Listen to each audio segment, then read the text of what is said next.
सदाशिवसमारम्भां शङ्कराचार्यमध्यमाम् अस्मदाचार्यपर्यन्तां वन्दे गुरुपरम्परां श्रुतिस्मृतिपुराणानामालयं करुणालयं नमामि भगवत्पादं शङ्करं लोकशङ्करं शङ्कराचार्यं केशवं बादरायणं सूत्रभाष्यकृतौ वन्दे भगवन्तौ पुनः पुनः ईश्वरो गुरुरात्मेति मूर्तिभेदविभागिने व्योमवद्व्याप्तदेहाय दक्षिणामूर्तये नमः। श्रीचिद्घनगणेशाय नमो मह्यं सुखनित्यं स्वप्रकाशं व्यापकं नामरूपयोः अधिष्ठानं बुद्ध्यबोध्यं बुद्धेर्दृक्यच्च निर्मलम् अपारं सर्ववेदान्तवेद्यं प्रत्यक्परं महः तदेवान्नवत्वनिर्तिमे निश्चितामतिः। ठीक है, पिछले पाठ में अंत में एक प्रश्न था, जल्दी समाप्त करना पड़ा और लैपटॉप में थोड़ी दुविधा थी, इसीलिए रिकॉर्डिंग भी हुआ ही नहीं, पता नहीं।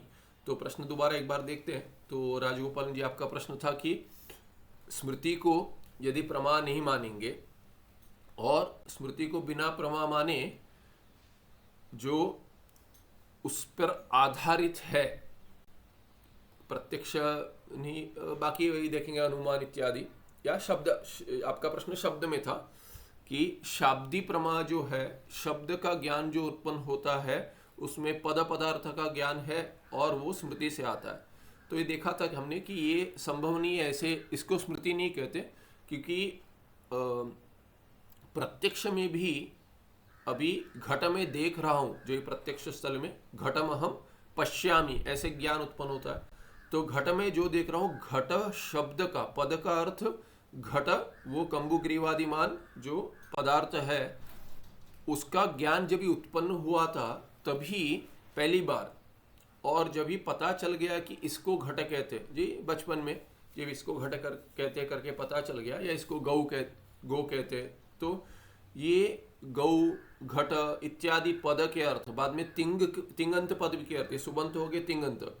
तो जो देख कर जो ज्ञान उत्पन्न होता है कि इसको घट कहते, इसको लाने की क्रिया कहते, घट लेकर आओ, घट पानी लेकर आओ इत्यादि से तिंगंत का भी अर्थ पता चल जाता है, क्रिया से देखकर, और सुबंत पदार्थ का भी संबंध पता चल जाता है। तो ये जब ज्ञान उत्पन्न होता है, वो ज्ञान जैसे अज्ञान का नाश करता है, ये हमने देखा था। हमने प्रक्रिया में देखा था कि ज्ञान कैसे अज्ञान का नाश करता है। जैसे ब्रह्म ज्ञान हमने देखा था सिद्धांत में, ब्रह्म अज्ञान का नाश करता है। जैसे रज्जु ज्ञान, रज्जु अवच्छिन्न चैतन्य का ज्ञान जो है रज्जु ज्ञान, तो वो सर्प का, रज्जु में जो सर्प बुद्धि है उस सर्प का नाश करता है, क्योंकि वो अज्ञान का कार्य है। तो रज्जु का अज्ञान नाश होता है रज्जु के ज्ञान से, और उससे सर्प बुद्धि माने सर्प ज्ञान और सर्प अर्थ विषय भार जो है, दोनों अध्यास समाप्त हो जाते हैं अज्ञान के कार्य होने की। तो वैसे ही घट ज्ञान, पट ज्ञान इत्यादि भी जो ज्ञान उत्पन्न हुआ था बचपन में, जब भी जिस पदार्थ का संबंध से हमें ज्ञान उत्पन्न हो गया था, इस पद का ये अर्थ है। तो घटपटादि जो प्रपंच में विषय है उसका ज्ञान उत्पन्न होता, उससे अज्ञान का नाश हो गया। अज्ञान का नाश हो गया तो फिर कार्य नहीं कर सकता, उसमें स्मरण की आवश्यकता नहीं है, स्मृति की आवश्यकता नहीं तो क्या हो जाएगा, सिद्धांत में जब भी शब्द प्रमाण से ज्ञान उत्पन्न होता है, अज्ञान का नाश हो जाता है, ब्रह्म ज्ञान उत्पन्न होकर ब्रह्म अज्ञान का नाश हो जाता है, तो उसको स्मरण करना पड़ेगा। पर वैसा नहीं है, जो मनन है, श्रवण से अज्ञान का नाश होता है, और जब भी मनन से उसको दृढ़ हो जाता है वो, और निधिध्यासन से विपरीत भावना का नाश होता है। तो वस्तुतः क्या है कि इसमें अहम ब्रह्मास्मि ऐसे महावाक्य जन्य जो ज्ञान है, और महावाक्य जो है, महावाक्य का स्मरण उसके बाद आवश्यक नहीं है। किसी भी प्रक्रिया से आप ऐक्य में यदि जा सकते हो तो उसी को निष्ठा कहेंगे, उसी में रह सकते हो। तो उसमें स्मरण का कोई कार्य नहीं है, स्मरण उसमें साधन नहीं बनता। नहीं तो क्या हो जाएगा, किसी ने प्रश्न पूछा था, अच्छा प्रश्न है, ये संशय आ सकता है, उत्पन्न हो सकता है कि देखिए, यदि ब्रह्मज्ञानी को ज्ञान उत्पन्न हो गया, अज्ञान का तो नाश हो जाता है, पर ये अगर समझ में नहीं आया ठीक, यदि ये ठीक स्पष्ट नहीं हुआ, तो ऐसे संशय आ सकता है कि यदि स्मृति चली गई, बुढ़ापे में स्मृति जाती है, या कुछ एक्सीडेंट हो गया उसमें कोमा में चला गया ज्ञानी, यदि ऐसा हो जाए, ज्ञानी यदि कोमा में चला जाए या बुद्धि काम नहीं कर रही है क्योंकि फिजिकली ब्रेन काम नहीं कर रहा, शारीरिक कुछ दोष के कारण, रोग इत्यादि के कारण हो गया, डिमेंशिया इत्यादि कहते हैं अभी, तो उससे क्या ज्ञानी की मुक्ति नहीं होगी? मुक्ति तो होगी, क्योंकि मुक्ति किस समय में हो गई? जब ही ज्ञान, अपरोक्ष ज्ञान उत्पन्न हो गया संशय रहित, तभी उसकी मुक्ति हो गई। मुक्ति हो गई। जीवन मुक्ति में स्थिरता नहीं आई तो आनंद की अभिव्यक्ति नहीं होगी, पर उसका ये शरीर जब तक है प्रारब्ध तब तक रहेगा, पर आगे के शरीर उत्पन्न नहीं हो गए, संचित नाश हो गया, आगामी नाश हो गया, प्रारब्ध मात्र बचा है, तो संचित यदि नाश हो गया तो उसको विधेय मुक्ति मिल गई, भावी व्युत्पत्तियां, कि आगे जाकर पुनः शरीर नहीं मिलेगा, इसीलिए उसी को विधेय मुक्ति कहेंगे। जीवन मुक्ति के कारण, जीवन मुक्ति में भगवान विद्यारण्याचार्य कहते हैं कि जिस क्षण में अपरोक्ष ज्ञान उत्पन्न होता है उसमें क्षण भी नहीं कहेंगे, for a lack of better word क्षण कहेंगे, पर जब ही ज्ञान उत्पन्न होता है तभी अज्ञान नाश होता है, और जब ही दृढ़ता आ गई, माने वहां पे कोई संशय नहीं है, संशय रहित ज्ञान है कि अहम ब्रह्मास्मि, तो उसे विधेय मुक्ति जैसे कि मिल गई। क्योंकि विधेय मुक्ति माने ये देह नहीं, विधेय मुक्ति का एक अर्थ है कि आगे का देह नहीं मिलना, यही विधेय मुक्ति है। उस अर्थ में तो उसी समय जब ज्ञान उत्पन्न हो गया तभी विधेय मुक्ति मिल गई। तो वहां पे स्मरण का कोई काम नहीं है। तो यदि स्मृति शक्ति नष्ट हो जाए, बुढ़ापे में हो या कोई रोग से हो या कोई एक्सीडेंट इत्यादि से हो, कोई भी कारण हो, यदि नष्ट हो जाए या कोमा में रह जाए, तो अंत क्षण में कि वो अगर भावना नहीं रही तो पुनर्जन्म आएगा, नहीं आएगा ज्ञानी को।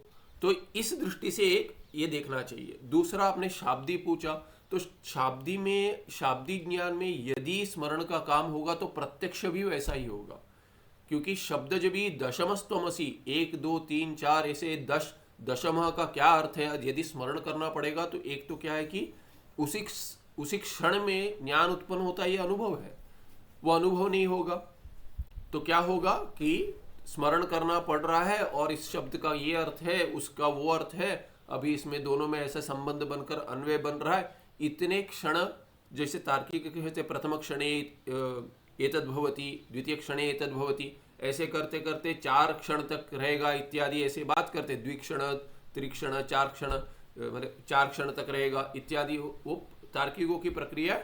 उसमें वेदांत परिभाषा में उसका खंडन किया गया है कि अनुमान इत्यादि स्थल में भी ऐसे ही है कि आप जो परामर्श उत्पन्न होता है, व्याप्ति ज्ञान का स्मरण होता है इत्यादि करते हैं, वो सब नहीं है।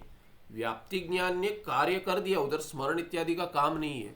नहीं तो क्या आपत्ति हो जाएगी कि प्रत्यक्ष घट देख रहे हैं तो घट पदार्थ, घटपद और घट पदार्थ का संबंध, अर्थ इत्यादि स्मरण यदि करना पड़े तो ज्ञान का आकार क्या होगा? घटम अहम पश्यामि नहीं होगा, क्या होगा?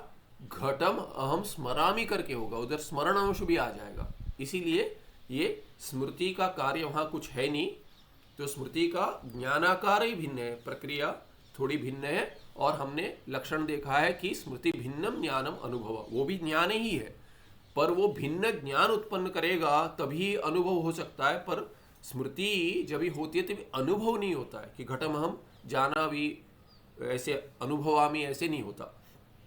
क्या होता है? स्मृति अगर कार्य कर रही है तो घटम स्मरामी ऐसे होगा। यदि पहले कोई सामने आप कोई घट देखकर सोचते हो अरे मैंने ऐसे ही सोने का घट देखा था एक, यदि तो आगे मिट्टी का घट है, तो यदि स्मरण करते हो तो होगा, उसका अनुभव नहीं होगा, अनुभव होगा मिट्टी के घट का, पर स्मरण होगा अच्छा इसका स्मरण कर रहा हूं। सुवर्ण घटम अहम स्मरामि किंतु मृद घटम अहम पश्यामि, ऐसे आकार के 2 भिन्न ज्ञान होंगे। उसमें कोई संदेह नहीं होता कि सामने जो है उसका वो अनुभव है कि स्मरण है। तो स्मरण स्पष्ट भिन्न है और प्रत्यक्ष शाब्दी ज्ञान इत्यादि भिन्न है। ठीक है, ये कहना था क्योंकि यदि समीचीन प्रश्न था इसीलिए दोबारा देखना आवश्यक था। और आकार से ही पता चल जाता है, अनुभव का आकार भिन्न है, स्मरण का आकार भिन्न है, ज्ञान आकार। तो आगे बढ़ते हैं, यहाँ पे अभी कर्ण के लक्षण बता रहे हैं। कर्ण लक्षणम तत्र प्रत्यक्ष प्रमायाः कर्णम प्रत्यक्ष प्रमाणम इत्युच्यते। तो प्रमाण का क्या लक्षण दे दिया? प्रमा का जो कर्ण है वो प्रमाणम, प्रमाकरणम प्रमाणम, प्रमायाः करणम प्रमाणम, समस्त पद में प्रमाकरणम प्रमाणम। तो एक कर्ण क्या है? अभी कर्ण का लक्षण आपने कर्ण का प्रयोग कर दिया। पहले कह दिया प्रमा, प्रमा का एक आपने लक्षण दे दिया, अबाधितत्वे सति स्मृति भिन्नत्वे सति अबाधित विषयक ज्ञानम प्रमा करके आपने लक्षण दे दिया। और स्मृति साधारण दे दिया, माने स्मृति भी यदि आप प्रमा मानते हो जो ठीक नहीं है, दूसरे पक्ष में वो भी दिया था, तभी स्मृति भिन्नत्व हटा देंगे। नहीं तो प्रमा का लक्षण बताया स्मृति भिन्नत्वे सति अबाधित अर्थ विषयकम, स्मृति भिन्नत्वे सति अबाधित अर्थ विषयकम ज्ञानम प्रमा। अभी आपने कह दिया प्रमाण के लक्षण में, पहले प्रमाण का लक्षण दिया, वहां से शुरुआत किया था, पहले प्रमाण देखे थे, बाद में प्रमा देखा था।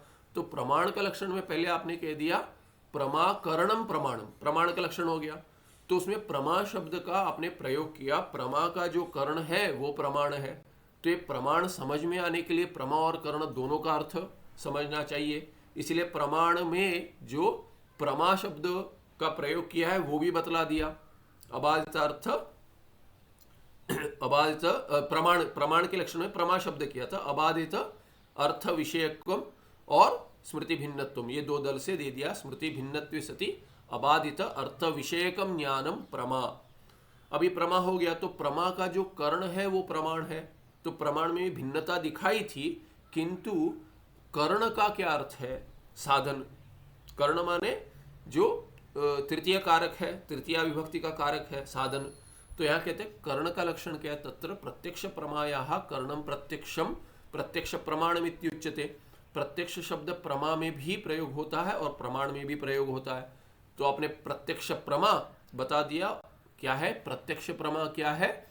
प्रत्यक्ष प्रमा वो है जो प्रत्यक्ष कर्ण से उत्पन्न हो, और प्रत्यक्ष प्रमाणम क्या है? जो प्रत्यक्ष प्रमा की ओर कर्ण बने, ऐसे अर्थ होगा। लक्षण तो ऐसे अन्योन्याश्रय से नहीं बनाया है, किंतु दोनों प्रत्यक्ष जो शब्द है वो दोनों के लिए सामान्य है, प्रमा और प्रमाण के लिए, इसलिए बताया।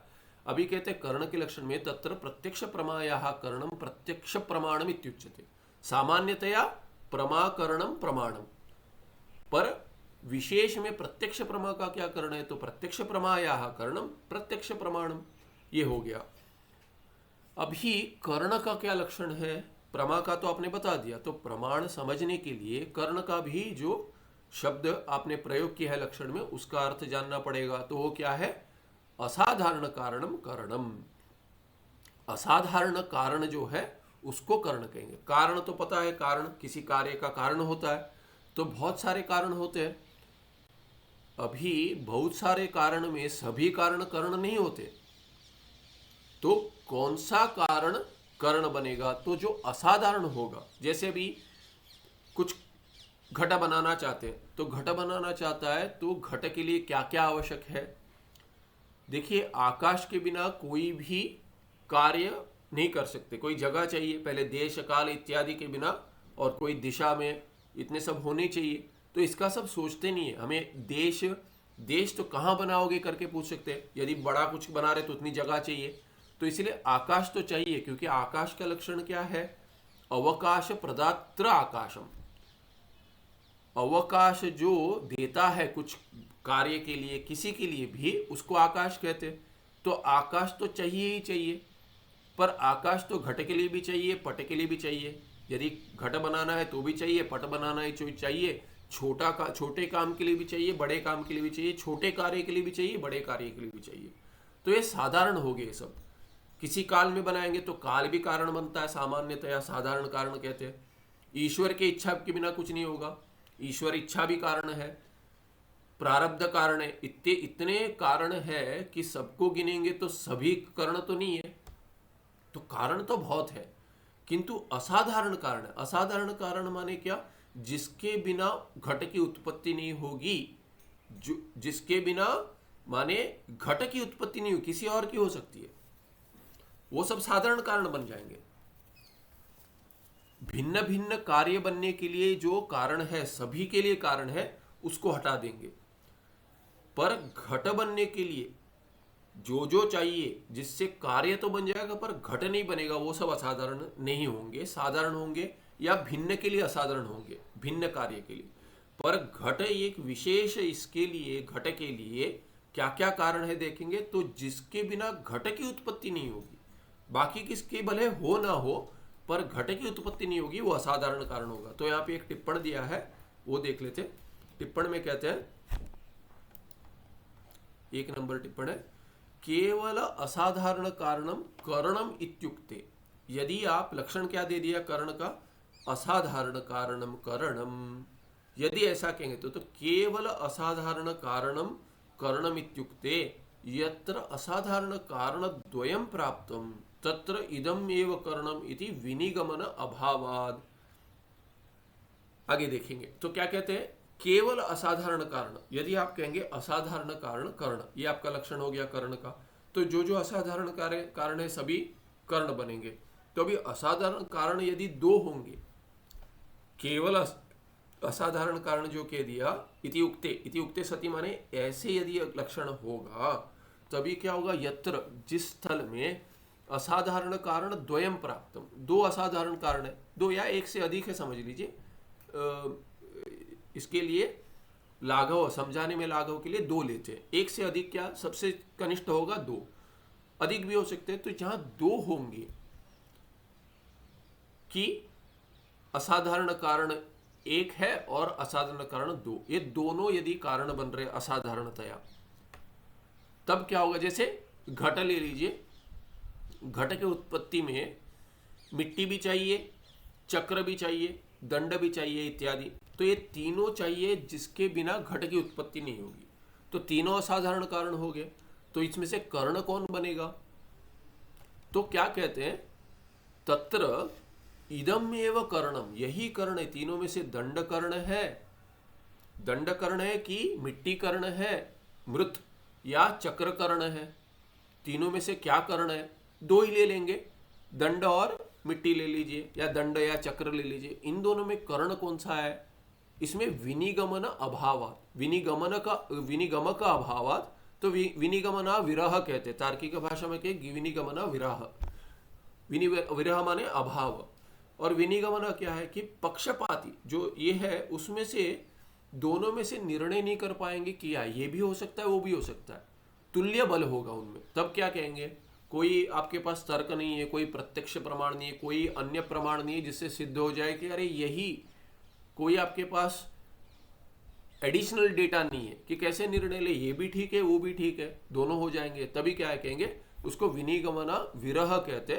तो यहाँ कह दिया विनिगम का अभावात, क्योंकि दोनों में निर्णय नहीं हो पाएगा कि कौन सा असाधारण कारण है इन दोनों में से, तभी क्या है, द्वार रूप कारणत्व अन्यस्य व्यापारवद असाधारण कारणत्व रूप करणत्व च अभ्युपेयम। तो ये तार्किक क्या कहते हैं, इसमें सुधार करते लक्षण में, कहते हैं कि जो असाधारण कारण होगा वो सब कारण नहीं होगा, कारण तो होगा ठीक है, क्योंकि सब कारण में से कोई तो असाधारण कारण होगा, और यदि 1 से अधिक है तो उनमें से कौन सा वस्तुतः करण होगा, साधन होगा, उसके लिए लक्षण में क्या कहते हैं, व्यापारवत करके एक दल जोड़ देते हैं, व्यापार वाला विशेषण जोड़ देते हैं, जो व्यापार वाला हो, माने उसमें कोई व्यापार होता हो, व्यापारवत मतुप है, व्यापारः अस्य अस्ति इति व्यापारवान नपुंसक में हो जाएगा व्यापारवत, क्योंकि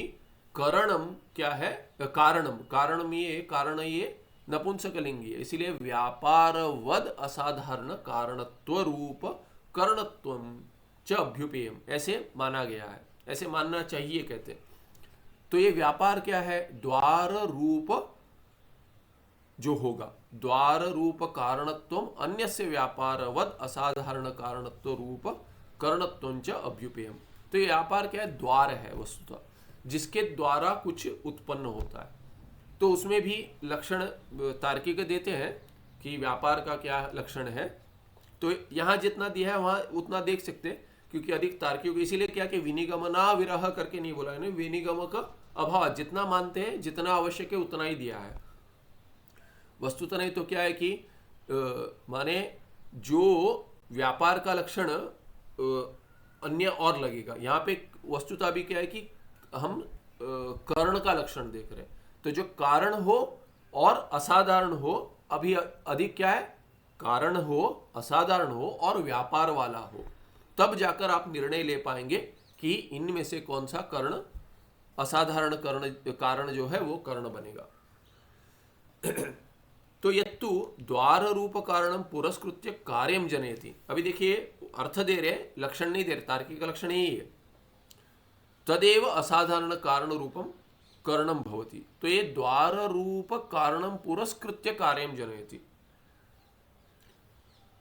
तो जो क्या है कि द्वार रूप, ये व्यापार माने व्यापार, द्वार रूप कारणम माने जो व्यापार वाला, द्वार रूप जो व्यापार को नहीं कह दिया, कार्य इसको ही कह दिया, कारण को कह दिया, जो कारण द्वार बनता है ऐसे। तो व्यापार वाला जो हो, जो द्वार बनता है, तो यत्तु द्वार रूप कारणम पुरस्कृत्य कार्यम जनयति, माने कार्य बनाता है पर द्वार रूप होकर बनाता है। वो उसका माने वो असाधारण तो है, बाकी भी असाधारण होंगे, मिट्टी असाधारण है, चक्र भी असाधारण है, दंड भी असाधारण कारण है, किसके लिए, घट के लिए। तो द्वार क्या है इन तीनों में से, तो जो व्यापार वाला है वो द्वार बनेगा, कारण व्यापार वाला माने आगे एक उदाहरण लेकर स्पष्ट करेंगे घट में ही। तो ये कार्य बनाने के लिए जो यत्तु द्वार रूप कारण, जो द्वार रूप कारण पुरस्कृत्य कार्यम जनयति, वो पहले होकर कार्य बनाता है, तदेव असाधारण कारण रूपम करणम भवति। तो उससे निर्णय हो जाएगा। तो अभी एक उदाहरण से देखेंगे, स्पष्ट होगा। तद्यथा कपाल द्वयम संयोग द्वारा घटस्य उत्पादकत्वात् घटम प्रति व्यापारवद असाधारण कारण रूपम करणम। अब ये क्या कहते हैं, तद्यथा। अभी तार्किकों की दृष्टि से देख रहे, मिट्टी को उपादान कारण नहीं ले रहे, वस्तुतः तार्किक की भाषा में उपादान कारण करके प्रयोग नहीं करते हो, समवाय कारण करके प्रयोग करते हैं। तो यहाँ पे क्या कहते हैं, संयोग द्वारा, संयोग करके एक संबंध है, दो कपाल जो है, कपाल माने अभी घट में ऊपर का एक भाग होता है, नीचे का भाग होता है, बीच में एक लाइन दिखती है, तो दोनों मिला देते हैं, उसको जोड़ते हैं। तो वो जो कपाल द्वय है, दो ऐसे, वो दोनों उसको कपाल कहते हैं, उसको कारण मानते हैं। माने सबसे पहले क्या दिखता है दोनों घट में, तो कपाल दिखता है, तो मिट्टी सीधे नहीं दिखती, इसीलिए तार्किक क्या कहते हैं, कपाल को कारण मानते हैं। फिर कपाल के लिए कपालिका और उसके अंश मानते हैं, फिर कपालिका, ऐसे जाते जाते मिट्टी को मानते हैं। तो यह कह रहे हैं कि यदि दो कपाल मिले हुए हैं, दिख रहा है, घट बना है, तो उन्हीं को कारण मानेंगे। तो दोनों कारण है, असाधारण भी है घट के लिए, कि बिना उनके तो घट उत्पन्न नहीं होगा। तो वो उनका संयोग हो गया, दोनों जुड़ गए, इनको संयोग कहेंगे। जैसे हस्त पुस्तक संयोग, हस्त वृक्ष संयोग है, वैसे ही क्या होगा, यहाँ पे दो कपालों का संयोग हो गया, जुड़ गए, उसको संयोग संबंध कहेंगे। संयोग द्वारा घटस्य उत्पादकत्वात्। तो ये कपाल दो का, ये कपाल क्या है, संयोग के द्वारा घट को उत्पन्न कर रहे। घट जनकत्व है उनमें, माने घट बनने के लिए दो कपाल तो चाहिए, पर दोनों कपाल होंगे तो घट बन जाएगा। अलग अलग रख देंगे, भिन्न भिन्न रख देंगे, बोलेंगे घट है, नहीं है, दोनों को जुड़ना आवश्यक है। इसीलिए कि संयोग ये द्वार बन गया। तो संयोग द्वारा, संयोग के द्वारा क्या होगा, घट बन जाएगा, किससे, ये इन दोनों कपाल से। तो ये कपाल दो जो है, ये घटम प्रति व्यापार वाले हो गए। व्यापार क्या है, संयोग व्यापार हो गया, संयोग ये व्यापार है, तो व्यापार वाले कौन हो गए, दो कपाल, माने कपाल द्वयम व्यापारवत संयोग रूप व्यापारवत हो गए। तो व्यापारवत और असाधारण कारण तो है, इसीलिए उनको कर्ण कहेंगे, किसको, कपाल द्वय को। आगे फिर कहते हैं यत्तु व्यापार शून्यम सत द्वार कारणम अनपेक्ष साक्षादेव कार्यम जनयति तत् केवल कारणम। तो केवल कारण कह दें, किनको, बाकियों को। माने कपाल चाहिए, दंड चाहिए, चक्र चाहिए, पर कपाल दोनों क्या है, इनको असाधारण कारण कहेंगे, क्योंकि व्यापार वाले हो गए संयोग के द्वारा। अभी कहते हैं बाकी जो व्यापार शून्य है, जिनमें व्यापार नहीं हो रहा है उनको क्या क्या, और फिर भी क्या है, सत द्वार कारणम अनपेक्ष, व्यापार वाले नहीं है तो व्यापार वाले नहीं है तो द्वार वाले, द्वार रूप के कारण नहीं है तो द्वार रूप कारणम अनपेक्ष साक्षादेव कार्यम जनयति, साक्षात कारण बने, कार्य जनन के लिए हेतु बनते हैं, कारण बनते हैं, तत्केवल कारणम न तो कारणम, ये भेद कर दिया। तो अभी दे रही यथा कपाल द्वय संयोग, कपाल द्वय संयोग जो है, संयोग स्वयं व्यापार है, उसमें और कोई अधिक व्यापार की अपेक्षा नहीं है। तो दो कपाल जो है, उन दो कपाल जुड़ नहीं पाएंगे, वो किस पे निर्भर करते हैं, संयोग पे, दोनों का संयोग चाहिए। तो संयोग व्यापार बनकर, द्वार बनकर कपाल, दो कपाल कारण बन रहे, इसीलिए असाधारण कारण होते हुए व्यापार की अपेक्षा वाले होने के कारण व्यापार वाले होकर, संयोग रूप व्यापार वाले होकर कारण बन रहे हैं, असाधारण कारण घट की ओर, इसीलिए उनको क्या कह दिया, कर्ण कह दिया। अभी कहते साक्षारेव घटो उत्पादकत्वात् कस्य संयोगस्य, संयोग जो है वो साक्षात घट उत्पादन करता है, इसलिए वो केवल कारण हो गया, न तो कारणम। तार्किक भाषा में भिन्न भिन्न इसके लिए समवाय कारण, असमवायी कारण, समवायी कारण, असमवायी कारण भी कह देंगे। तो अभी लक्षण दे रहे हैं, तार्किका का क्या लक्षण है, कहते हैं व्यापारवद असाधारण कारणम करणम, तर्क भाषा में कहे व्यापारवद असाधारण कारणम करणम, ये हो गया। इत्यस्य लक्षणस्य प्रत्यक्ष अनुमान शब्दाख्य प्रमाणेषु संभवे अपि उपमानार्थ उपमान अर्थापत्ति अनुपलब्ध्याख्य प्रमाणेषु असंभवात अव्याप्ति ही। अभी क्या कहते हैं, इसका भी लक्षण की परीक्षा करते हैं, लक्षण की परीक्षा करते हैं कि इसमें तीनों में से कोई दोष तो नहीं है, अव्याप्ति, अतिव्याप्ति, अतिव्याप्ति, अव्याप्ति और असंभव दोष, इन ये तीन दोष नहीं होने चाहिए, तीनों में से एक भी नहीं होना चाहिए। तो कहते हैं व्यापार वाला असाधारण कारण जो है उसको कर्ण कहेंगे, ये लक्षण होगा। तो प्रत्यक्ष अनुमान शब्द ऐसे प्रमाण में संभव होगा, क्योंकि प्रत्यक्ष में क्या है, प्रत्यक्ष के लिए कोई व्यापार वाला असाधारण कारण हो सकता है, अनुमान में भी हो सकता है, अनुमान में, प्रत्यक्ष में, अनुमान में, प्रत्यक्ष में भी कुछ देखने के लिए इंद्रियों का कोई, जैसे तार्किक कहेंगे आत्म मनस संयोग, मन इंद्रिय संयोग और इंद्रिय विषय संयोग इत्यादि संयोग मानते हैं, तो बीच में कोई व्यापार चलते रहता है, इसलिए व्यापार वाले कारण हो जाएंगे, इसीलिए व्यापार वाले कारण हो जाएंगे, इसलिए कर्ण लक्षण बैठ जाएगा, व्यापार वाले असाधारण कारण है उसमें। प्रत्यक्ष में भी है, अनुमान में भी है, अनुमान में भी परामर्श इत्यादि होता है कि व्याप्ति होती है, तो इत्यादि से ये सब व्यापार वाले असाधारण कारण होंगे।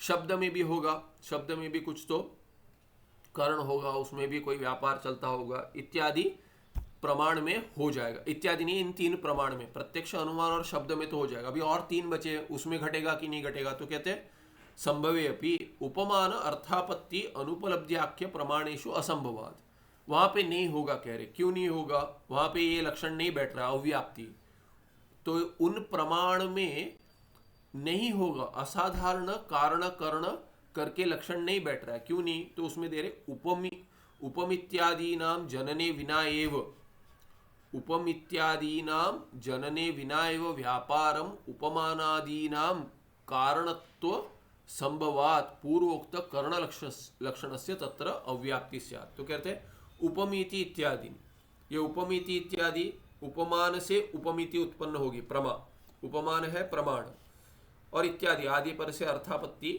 और अनुपलब्धि। तो कहते उपमित्यादि नाम जनने विना एव व्यापारम, उपमिति इत्यादि के वो क्या है कि वो कार्य है, क्योंकि कर्ण किसी के लिए कुछ तो उत्पन्न करेगा, तो क्या उत्पन्न करेगा, कर्ण ज्ञान स्थल में प्रमाण होगा, प्रमा का कर्ण होगा, तो प्रमा उत्पन्न करेगा, प्रमा ही कार्य है, ज्ञान कार्य है प्रमा।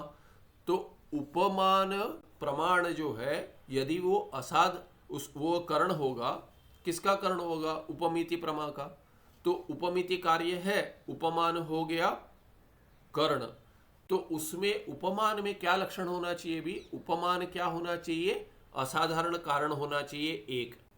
दूसरा होना चाहिए वो व्यापार वाला, और उपमिति के लिए कर्ण होना चाहिए प्रमा के लिए। तो उपमिति उपमान से के बिना उत्पन्न नहीं होनी चाहिए एक, और दूसरा उसमें कोई व्यापार होना चाहिए। तो क्या व्यापार? तो उपमिति इत्यादि नाम जनने, उपमिति लेते हैं, बाकी भी है तो उसी जैसे वैसे ही घटेगा। तो उपमिति की जनन के लिए विना एव व्यापारम उपमानादि नाम कारणत्व संभवात, क्योंकि उसमें कोई उपमान जब भी चल रहा है, उपमान को किसी व्यापार की अपेक्षा नहीं है। उपमान का क्या आकार होगा? अरे ये गो, गवय क्या है? गो सदृश है, उसका आकार ऐसे, उपमिति का आकार ऐसे होगा। तो उसमें प्रमाण जो है काम कर रहा है, उपमान वो क्या है कि इसके जैसा है करके ही है, तो उसमें अधिक कुछ व्यापार नहीं हो रहा है। तो कहते हैं व्यापारम विना एव उपमानादीनाम कारणत्व संभवात पूर्वोक्त कर्ण लक्ष्य से तत्र व्याप्ति स्यात्। तो वहां पे लक्षण नहीं घट रहा है, माने लक्षण उपमान का लक्षण में नहीं बैठ रहा है, ये व्यापार वाला है ही नहीं वो। तो असाधारण कारण जो हो रहा है, पर असाधारण कारण कहेंगे तो विनिगमना विरह हो रहा है। तो इतने में से एक से अधिक है, तो उसमें से कौन सा वस्तुतः ये बनेगा? प्रमाण बनेगा, कर्ण माने कर्ण बनेगा। इन एक से अधिक असाधारण कारणों में कौन सा असाधारण कारण कर्ण बनेगा, वो उसका निर्णय नहीं हो पाएगा। तो आपने व्यापारवत जोड़ दिया, अभी व्यापार वाला असाधारण कारण कर्ण हो गया कह दिया, तो निर्णय तो हो पाएगा कि अधिक असाधारण कारणों में कौन सा कर्ण बनेगा, उसका तो निश्चय कर लिया। पर सभी प्रमाणों में घटना चाहिए, वो प्रमा के कर्णों में सब जगह घटना चाहिए। तो 3 में हो रहा है, बाकी 3 में नहीं हो रहा है, ये अव्याप्ति है। अतः व्यापार भिन्नम असाधारण कारणम कर्णम इत्यस्य लक्षणस्य निर्दुष्टत्वात् तदेव सर्व प्रमाण अनुगत कर्ण लक्षणम। तो वेदांत इन्होंने क्या है कि भिन्न लक्षण बना दिया। अभी कहते हैं व्यापार भिन्नम असाधारण कारणम, तो जो व्यापार वाला हो नहीं कह दिया, जो स्वयं व्यापार ना हो। क्योंकि क्या होगा, बाकी जो कर्ण बनेंगे, कारण बनेंगे, बाकी कारण तो व्यापार होंगे। जैसे संयोग का उदाहरण दे दिया, कपाल द्वय भी कारण है, संयोग भी कारण है। तो संयोग जो कारण है, मैंने तो वस्तुतः गिना दिए कि ये दंड चक्र मिट्टी, ये दंड चक्र मिट्टी इत्यादि ये सभी असाधारण कारण ही बनेंगे और कर्ण भी बनेंगे। किंतु जो संयोग है उनमें, जैसे अभी दंड का चक्र के साथ संयोग होता है, चक्र का भ्रमण होगा, फिर घटा बनते समय कपाल दोनों कपाल का संयोग होगा, ये भी वस्तुतः कारण है। इसलिए उनको हटाने के लिए क्या लक्षण बना दिया? व्यापारवत करके दे दिया। उनमें से निर्णय हो जाएगा, संयोग हट जाएंगे और बाकी 3 में घट जाएगा, माने दंड चक्र इत्यादि में और कपाल द्वय में ये असाधारण कारणत्व आ जाएगा और कर्ण बन जाएंगे। अभी क्या कह रहे हैं कि ये यदि उपमान इत्यादि प्रमा के कर्ण में 3 जगह घट रहा है, 3 जगह नहीं घट रहा है, तो कह रहे बाकी सब व्यापार बन रहे हैं, संयोग इत्यादि उदाहरण जो दिए थे, संयोग तो व्यापार है, असाधारण कारण तो है, पर कर्ण क्यों नहीं है? व्यापार वाला है। तो आपको उनको हटाना है ना, तो व्यापार वाला क्यों कहते हैं? व्यापार वाला संयोग नहीं है, संयोग ही व्यापार है, और व्यापार वाला हो गया आपका कपालद्वय। कपालद्वय का संयोग हो गया व्यापार, और व्यापार वाला हो गए कपालद्वय। तो ऐसे मत हटाइए उनको, संयोग को। तो कैसे हटाइए? व्यापार से भिन्न करके जोड़ दिए। व्यापार वत मत कहिए, व्यापार भिन्नत्व सति कह दीजिए। तो क्या होगा? संयोग वैसे ही हट जाएगा और बाकी में भी घट जाएगा, क्योंकि उपमान क्या है? व्यापार नहीं है, व्यापार वाला नहीं है, पर व्यापार नहीं है, व्यापार भिन्न है, इसीलिए क्या है कि उस स्थल में भी घट जाएगा। ऐसे एक परिहार दे दिया। अतः व्यापार भिन्नम यद असाधारण कारणम उपमानमपि, उपमान भी व्यापार नहीं है पर असाधारण कारण तो है उपमिति के लिए, इसीलिए इतना सहज हो जाएगा कि आपको व्यापार है कि नहीं देखना है, व्यापार वाला है करके नहीं देखना है। व्यापार है तो असाधारण कारण होगा तो भी वो कर्ण नहीं बन पाएगा, ऐसे उसका संयोग का निवारण कर दिया। व्यापार भिन्नम असाधारण कारणम कर्णम इत्यस्य लक्षण से निर्दुष्टत्वात्, इसमें कोई दोष नहीं है, इसमें अव्याप्ति दोष नहीं है, एक ही दोष दिखाए थे, बाकी दोष तो है नहीं। तो इसीलिए क्या है कि ये निर्दुष्ट लक्षण है, इसीलिए तदेव सर्व प्रमाण अनुगत कर्ण लक्षणम, तो यही लक्षण वेदांतियों ने माना है। ये तर्क में के अभ्यास में भी अधिक आगे आता है, पर व्यापार भिन्नत्वे सति असाधारण कारणम कर्णम, ये लक्षण हो गया कर्ण का। अभी आगे मूल में देखते हैं, तो मूल में क्या कह रहे हैं अभी, तो ये असाधारण कारणम कर्णम, इसमें क्या जोड़ दिया, व्यापार भिन्न असाधारण कारणम, व्यापार भिन्नम असाधारण कारणम कर्णम, एक विशेषण जोड़ दिया। यत् सकल कार्याणाम तुल्यतया कारणम भवति तत् साधारण कारणम। अभी क्या कहते हैं, सभी कार्यों के लिए, या तो घट का उदाहरण देख लिया, अभी घट पट के लिए भी सकल कारण में पट भी आएगा, मठ भी आएगा इत्यादि, घट पट मठ सभी कार्यों के लिए प्रपंच में जो जो है सबके लिए सकल कार्याणाम तुल्यतया कारण, तुल्य कारण बनता है, तत्साधारण कारणम, जैसे काल देश दिक् आकाश इत्यादि, ईश्वर इच्छा इत्यादि कह देंगे। कार्यत्व अवच्छिन्न निष्ठ कार्यता निरूपित कारणताशाली यत् साधारण कारणम यत् तत्साधारण कारण। तो अभी लक्षण क्या बना दिया, साधारण कारण का लक्षण दे रहे हैं, असाधारण कारण का हो गया। साधारण कारण का लक्षण क्या है, कार्यत्व अवच्छिन्न, कार्यत्व अवच्छिन्न, कार्यत्व अवच्छिन्न के लिए हर कार्य में कार्यत्व होगा, घट में घटत्व होगा, पट में पटत्व होगा। तो सभी घट को कैसे कहेंगे, किससे अवच्छिन्न होगा, घटत्व से अवच्छिन्न होगा, सभी घट को कहेंगे घटत्व अवच्छिन्न, तो सभी घट में आ जाएगा। सभी पट में कैसे कहेंगे, पटत्व अवच्छिन्न, तो पटत्व अवच्छिन्न होगा तो सभी पट में जाएगा। अभी घट में भी क्या है कि केवल नील और रक्त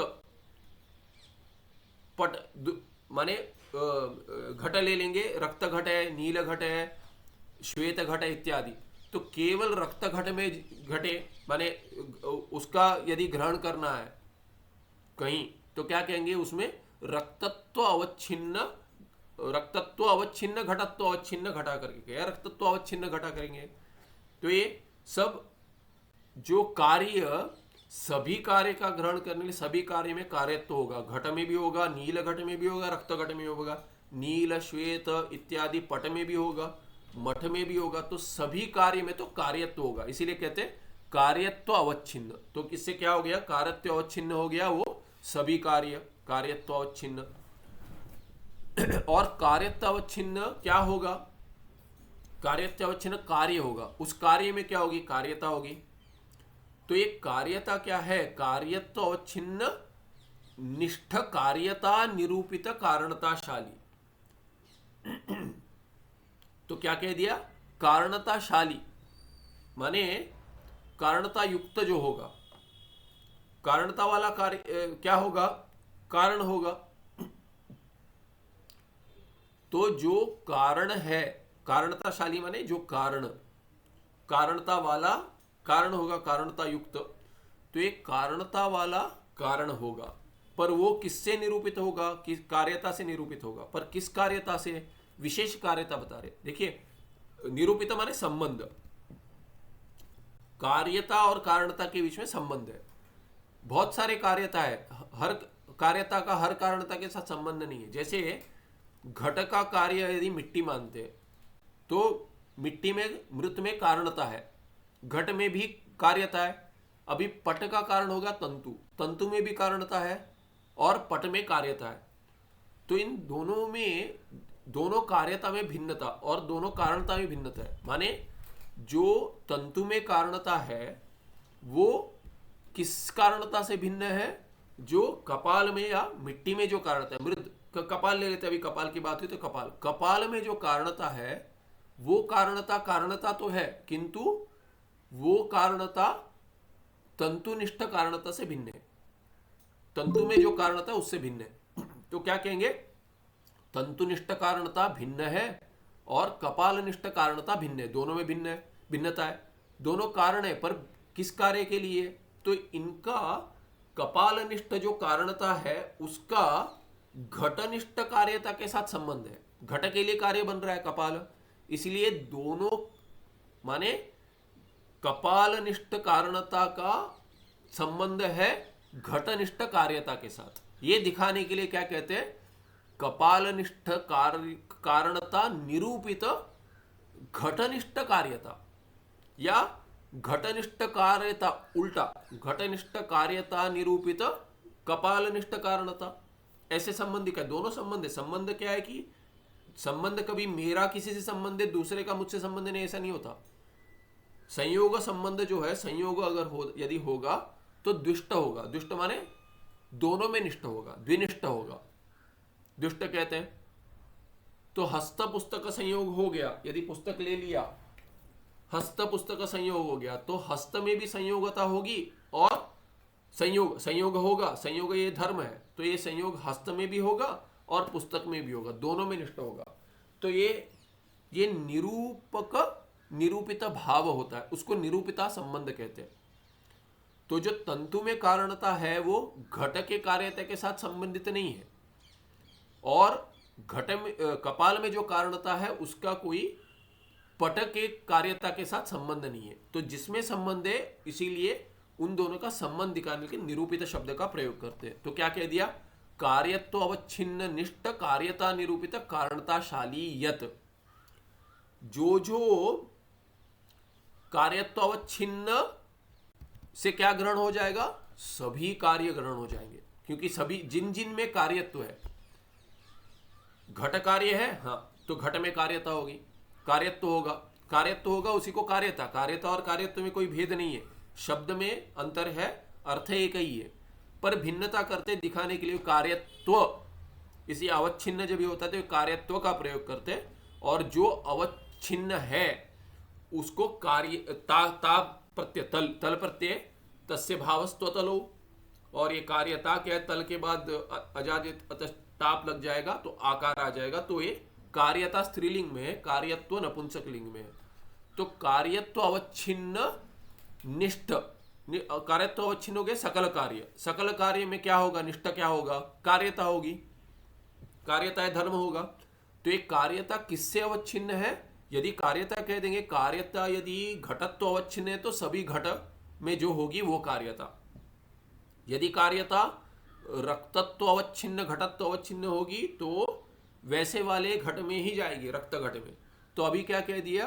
कार्यत्व अवच्छिन्न कार्य होगा, कार्यनिष्ठ या कार्यता। वो कार्यता क्या होगी? सकल कार्यों में होगी। तो सकल कार्य में होगी कहने के लिए कह दिया कार्यत्व अवच्छिन्न माने सकल कार्य, सभी कार्य में निष्ठ क्या होगा? कार्यता। वो जो कार्यता है वो किससे निरूपित है? किसी कारणता से निरूपित है। तो किस कारणता से निरूपित है? वो कारणता वाला जो कारण होगा वो असाधारण कारण नहीं होगा। क्यों नहीं होगा? क्योंकि वो सभी कार्य के लिए कारण है, सभी कार्य के लिए कारण है। उसमें कौन सी कारणता रहेगी? ऐसी वाली कारणता रहेगी, कार्यत्व अवच्छिन्न निष्ठ कार्यता निरूपित कारणता होगी। तो कारणताशाली हो गया माने कारणता वाला हो गया, कारणता युक्त हो गया कारण। कौन सा कारण? यत, वो कारण उसको क्या कहेंगे? तत् साधारण कारणम। माने अर्थ क्या है? बेसिकली अर्थ क्या है? स्पष्ट है कि पहले कह दिया असाधारण कारण जो है वो क्या होगा? वो किसी विशेष कार्य के लिए कारण होगा, जिसके बिना वो विशेष कारण नहीं बन पाएगा, वो असाधारण कारण होगा। वही अर्थ था। उसके लिए लक्षण कह दिया व्यापार भिन्नम असाधारण कारणम कर्णम। तो असाधारण कारण का लक्षण भी दे दिया, असाधारण कारण करी कर्ण का लक्षण दे दिया, कर्ण का लक्षण दे दिया। अभी साधारण कारण क्या है? ये इससे भिन्न जो सब साधारण कारण है उसके लिए क्या लक्षण है? तो कहते हैं सकल कार्य में जो तुल्यतया कारण है। तो तुल्यतया सकल कारण में कैसे कह दिया? कार्यत्व अवच्छिन्न हो गया सकल कार्य, और उसमें निष्ठ क्या है? कार्यता। वो कार्यता किससे निरूपित है? जिस कारणता से निरूपित है वो कारणता वाला जो होगा वो साधारण कारण होगा। समझ में आ गया ये? ठीक है, दोबारा कहना पड़ा इसीलिए थोड़ी त्रुटि होगी इसीलिए कह दिया। तो इसका अर्थ क्या हो गया, फिर से एक बार कह देता हूं, असाधारण कारण और साधारण कारण में भेद कर रहे हैं। असाधारण कारण पहले बता दिया कि विशेष के लिए होगा, कोई विशेष, तो वो क्या कह दिया, कर्ण का लक्षण के लिए असाधारण कारण जो होगा, कारण जो कारण विशेष के लिए कारण बनेगा उसको असाधारण कारण कहेंगे, और वही बनेगा कर्ण। बाकी साधारण कारण बनेंगे, वो कर्ण नहीं बनेंगे। और कुछ उसमें है वो असाधारण कारण होते भी कर्ण क्यों नहीं बन रहे हैं, उसके लिए हमने पहले भाग में देखा कि वो व्यापार होते हैं, कार्य के लिए साक्षात कारण होते हैं, तो उनको सब नहीं गिनेंगे। तो असाधारण कारण तो है पर व्यापार है, व्यापार वाले नहीं है, पर व्यापार स्वयं व्यापार है। पहले वैसे लक्षण बनाया, फिर उसमें कोई दोष दिखाया, अव्याप्ति दोष, और क्या कह दिया कि व्यापार स्वयं व्यापार न हो। तो व्यापार न हो तो क्या कह दिया, व्यापार भिन्नत्वे सति असाधारण कारणम कर्णम, ये कर्ण हो गया। तो उसमें असाधारण कारण जो है उसमें दो भेद बना दिए, एक व्यापार और दूसरे व्यापार से भिन्न। ये व्यापार से भिन्न जो है वो असाधारण कारण जो है वो कर्ण बनेंगे, उससे भिन्न जो है वो सब साधारण कारण ही है। यदि कारण है तो कैसे कहेंगे वो, तो कहते हैं सभी कार्यों के लिए जो कारण बनते हैं उसको असाधारण कारण नहीं कह सकते, क्योंकि विशेष के लिए नहीं है, सभी के लिए, सभी साधारणों के लिए, कार्यों के लिए जो कारण है वो सब साधारण कारण बनेंगे। जैसे काल, आकाश, दिक्, संयोग, ये भी होगा, ईश्वर इच्छा इत्यादि, तो ये सब साधारण कारण है। उसका लक्षण बना दिया कार्यत्व अवच्छिन्न, क्या हो जाएगा, सकल कार्य। कार्यत्व अवच्छिन्न माने सकल कार्य, उसमें क्या निष्ठ होगा, कार्यता। तो कार्यत्व अवच्छिन्न निष्ठ कार्यता किसमें होगी, सभी कार्यों में होगी।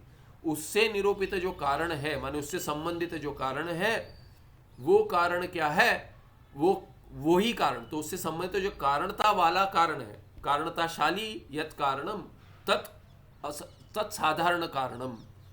तो सभी कार्यों के लिए जो कारण है वो साधारण कारण है। कैसे कहेंगे, कार्यत्व अवच्छिन्न निष्ठ, कार्यत्व अवच्छिन्न माने सकल कार्य, सकल कार्य निष्ठ, किम, सकल कार्य निष्ठ कार्यता, उस कार्यता से निरूपित जो कारणता वाला होगा शाली, यत तद साधारण कारणम, ये हो गया अर्थ। अभी क्या है, धर्म इत्यादि भी आ जाएंगे। धर्म अधर्मादिकम सकल कार्याणाम कारणत्वात् साधारण कारणम, बिना धर्म अधर्म के कोई भी कार्य उत्पन्न नहीं होता। प्रपंच में जो है वो किसी ना किसी के कर्म से जुड़ा हुआ है, कर्म का फल है। भगवान ईश्वर जब भी प्रपंच बना रहे तो सभी जीवों के भोग के लिए जो फल तैयार है, कर्म फल तैयार है, फल देने के लिए जो अभी समय आ गया है, उस सभी फलों को मिलाकर कार्य बना देते भगवान। उसी को प्रपंच की सृष्टि कहते हैं हम। तो किसी ना किसी के प्रारब्ध के भोग में जो कर्म फल भोग लिखा हुआ है उसकी उत्पत्ति ईश्वर ने कर दी। तो इसीलिए क्या कह दिया, धर्म और या अधर्म तो कारण है ही है, किसी ना किसी का तो धर्म या अधर्म कारण बनकर ही प्रपंच में कार्य उत्पन्न हुआ। इसीलिए कह दिया वो सभी कार्यों के लिए धर्म और अधर्म तो कारण है ही है, साधारण कारण है। इसीलिए कह दिया धर्म अधर्मादिकम इत्यादि बाकी भी बहुत है जो सबके लिए साधारण कारण है।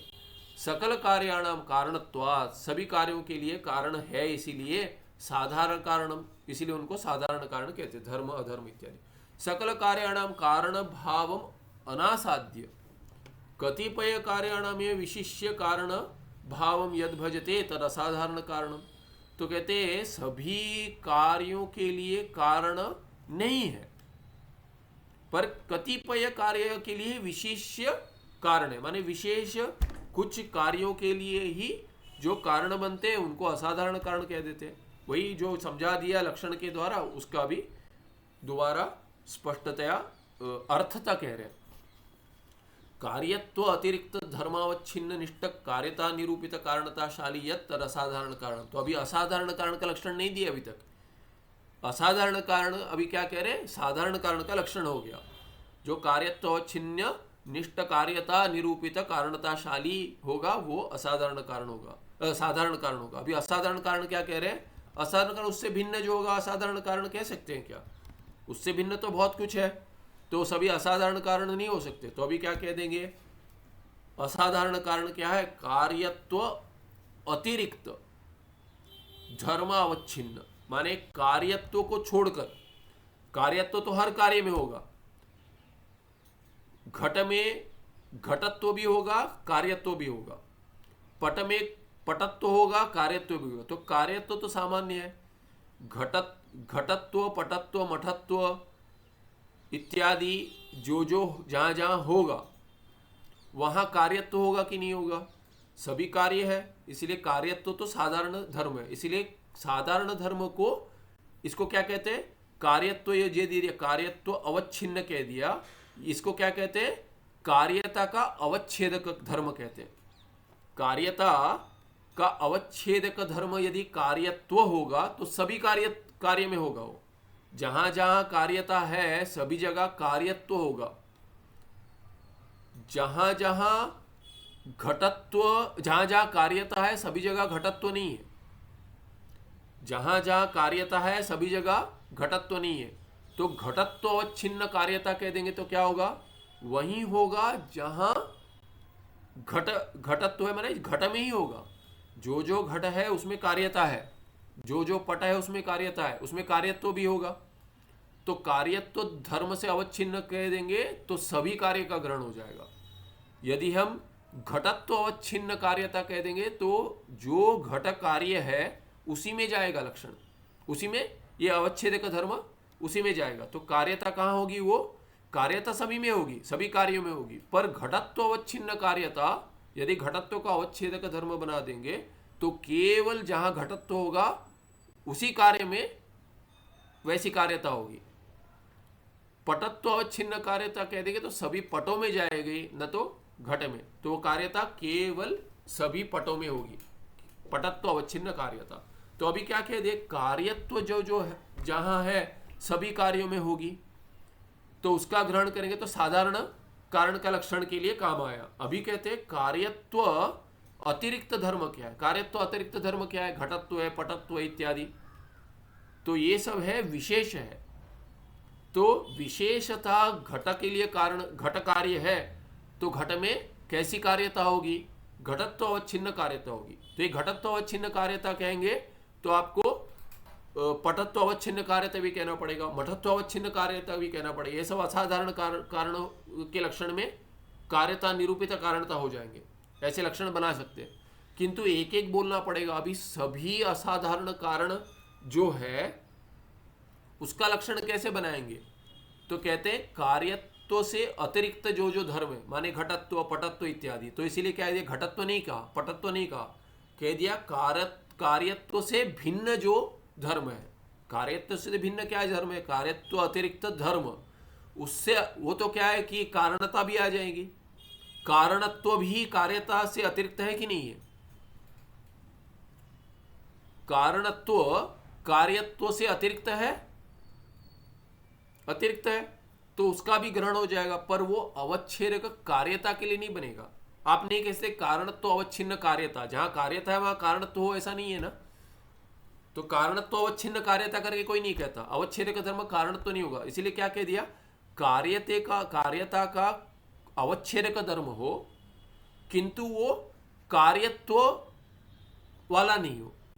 अवच्छेदक धर्म कार्यत्व नहीं ले रहे, तो कार्यत्व से भिन्न अतिरिक्त जो धर्म है वो अवच्छेदक बने कार्यता का, तो विशेष हो जाएगा। जैसे घटत्व पटत्व, तो कहते हैं कार्यत्व अतिरिक्त धर्म से जो अवच्छिन्न कार्य है, घट पट इत्यादि, घट हो पट हो मट हो, वो किससे अवच्छिन्न है, वो कार्यत्व अतिरिक्त धर्म से अवच्छिन्न है क्या, कार्यत्व से अवच्छिन्न नहीं है। वो अवच्छेदक धर्म घटत्व होगा, पटत्व होगा, मठत्व होगा। तब क्या होगा, वो कार्यत्व अतिरिक्त धर्म अवच्छिन्न जो कार्य है उसमें क्या होगा, निष्ठ क्या होगा, कार्यता होगी। तो वैसे वाले कार्यता माने इसका अर्थ क्या है, देखिए कार्यत्व अतिरिक्त धर्मावच्छिन्न निष्ठ कार्यता का अर्थ क्या है, जो जहां जहां कार्यता है वो कार्यत्व से अवच्छेदक नहीं, अवच्छिन्न नहीं है। अवच्छेदक धर्म कार्यत्व से अतिरिक्त ले रहे, घटत्व पटत्व इत्यादि। तो ये घटत्व पटत्व इत्यादि अवच्छिन्न निष्ठ कार्यता, निष्ठ कार्यता कार्यता भी सीधे कह सकते हैं, निष्ठ कार्यता ही होती है, कार्यता कहीं ना कहीं तो निष्ठ होती है। तो ये कार्यत्व से भिन्न यदि अवच्छेदक धर्म बन रहा है कार्यता का, तो उससे निरूपित जो कारणता है वो कारणता जिस कारण में रहेंगे वो विशेष हो जाएगा। कार्यत्व धर्म से अवच्छिन्न नहीं हो, घटत्व से अवच्छिन्न, तो घटत्व विशेष हो जाएगा, घट हो जाएगा, विशेष है कुछ। तो घट का जो कारण होगा वो क्या होगा, सामान्य नहीं होगा, वो साधारण नहीं होगा, असामान्य होगा, असाधारण होगा। इसीलिए कह दिया कार्यत्व अतिरिक्त धर्म जो है घटत्व पटत्व इत्यादि, उससे अवच्छिन्न जो कार्य है घटपट इत्यादि, उसमें निष्ठ जो कार्यता होगी, उस कार्यता से निरूपित जो कारणता है वो कारणताशाली माने कारणता वाला क्या होगा, कारणता किसमें होगी, कपाल में होगी। घटा यदि घटत्व, देखिए एक विशेष ले लीजिए, कार्यत्व अतिरिक्त धर्म ले लीजिए घटत्व, घटत्व अवच्छिन्न क्या हो गया, घट हो गया, न कि पट। घटत्व केवल घट में रहेगी, न कि पट में, न कि मठ में। इसलिए एक उदाहरण ले लिए, घटत्व कार्यत्व अतिरिक्त धर्म क्या है, घटत्व, घटत्व अवच्छिन्न क्या हो गया, घट, न कि सकल कार्य।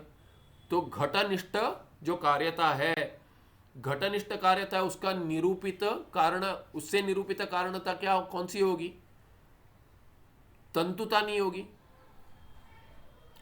क्योंकि घटनिष्ठ जो कार्यता है उसका संबंध कैसी किस कारणता से होगा, जो कपालनिष्ठ कारणता है उसी से होगा, ना कि तंतुनिष्ठ कारणता। जो हमने पहले देखा था, कारणता भिन्न भिन्न है, सभी में कारणता है, पर कारणता में भेद कैसे करें, अवच्छेद का धर्म भिन्न होगा। तंतु में जो कारणता है वो पट के कार्यता से ही जुड़ा है, ना कि घट के कार्यता से। कपाल में जो कारणता है उसका किसके साथ संयोग माने संबंध है, सभी कार्यता के संबंध नहीं है। कपालनिष्ठ कारणता का संबंध केवल घटनिष्ठ कार्यता से है, ना कि पटनिष्ठ कार्यता से।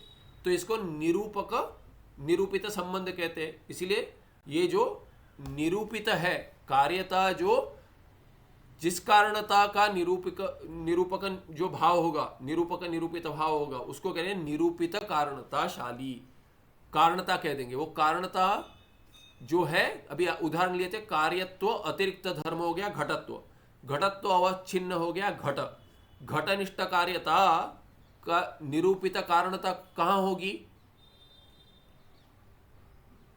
तंतु में होगी, तंतु में नहीं होगी। कारणता कहां होगी, केवल कपाल में होगी। कपाल जो भी कारण है, सुनाई दे रहा है ना, तो ये कारणता वाला कौन हो जाएगा, कपाल हो जाएगा। और यदि कार्यत्व अतिरिक्त धर्म लेंगे पटत्व, पटत्व कार्यत्व से भिन्न है, भिन्न धर्म है, तो कार्यत्व अतिरिक्त धर्म पट लेंगे, पटत्व लेंगे, तो पटत्व अवच्छिन्न क्या हो जाएगा, पट हो जाएगा, सभी पट हो जाएंगे, ना कि घट, न मठ, ना कि सकल कार्य। तो उसमें क्या है, तो निष्ठ कार्यता जो है, उसमें जो कार्यता होगी, पट में जो कार्यता होगी, उसका उससे निरूपित कारणता माने उसका संबंध किस कारणता से होगा, कहां पर होगी वो कारणता, तंतु से होगा, तंतु में होगी। तो ये तंतु कारणता तंतु में होगी, पट की, पट तंतु से बनता है। तो पट में जो पटत्व अवच्छिन्न कार्यता है उसका निरूपित कार्यता कारणता कहां होगी, तंतु में ही होगी। तो कारणता होगी तंतुनिष्ठ कारणता। ये कारणता निरूपित कारणता क्या है, पटत्व अवच्छिन्न कार्यता निरूपित, निष्ठ को छोड़ दीजिए अभी, पटत्व अवच्छिन्न कार्यता, पटत्व अवच्छिन्न जो कार्यता है उसका तन निरूपित कारणता कहां होगी, तंतु होगी, तंतुनिष्ठा होगी। और कारणता वाला कौन होगा? तंतु ही हो जाएगा, न कि और कोई। इसीलिए क्या है? तद असाधारण कारण। तो तंतु पट का असाधारण कारण हो गया और कपाल घट का असाधारण कारण हो गया। ऐसे उन्होंने लक्षण बनाया। अभी क्या कहते हैं, आगे देखेंगे इसका भी दंड से अगले पार्ट में देखेंगे, क्योंकि ये तर्क की भाषा है, इसलिए थोड़ा अधिक समय लगेगा इसमें, पर इसकी आवश्यकता नहीं है। देख लेते हैं कि लक्षण कैसा है करके देख लेते हैं, पर अर्थ तो जान लेंगे तो बस है। ठीक है, इसमें कोई अगर समझ में नहीं आ रहा है, ठीक है, तर्क का जिनका अभ्यास है उनका ठीक है, जितना आज से अधिक प्रयास करके कल एक बार देख लेंगे दोबारा, फिर आगे बढ़ेंगे। ठीक है। सुखम नित्यं स्वप्रकाशम व्यापकं नाम रूपे अधिष्ठानं बुद्ध्य बोध्यं बुद्धेर्दृक्यत्व निर्मपारं सर्ववेदांत वेद्यं प्रत्यक् परमः तदेव अहन्नमत्तोऽन्यत् इति मे निश्चिता मतिः। नमस्ते, धन्यवाद।